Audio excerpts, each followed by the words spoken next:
Солнце согрело ему мех, ласковый ветерок освежил, и после ватной тишины зимних месяцев радостный птичий пересвист едва не оглушил с непривычки. Подскакивая на всех четырех, радуясь жизни и весне без весенней приборки, он промчался по лугу и очутился у дальней изгороди. «Стой!» — крикнул ему от ворот пожилой кролик. «Частная собственность, за проход 6 пенсов!» Развеселившийся крот перескочил с разбегу через него и потрусил вдоль забора, посмеясь над остальными кроликами, опоздавшими к началу ссоры.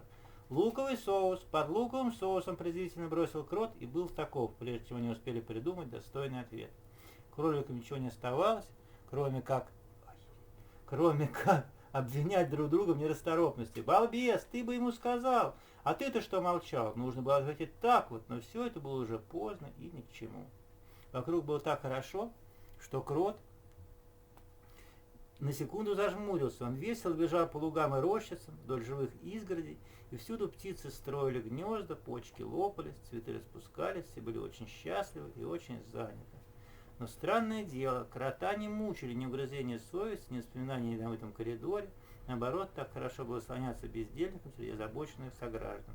В конце концов, не так радует отдых сам по себе, как праздное наблюдение за чужой работой.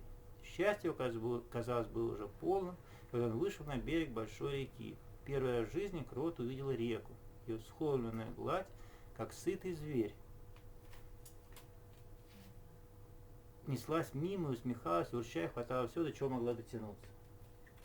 Класс.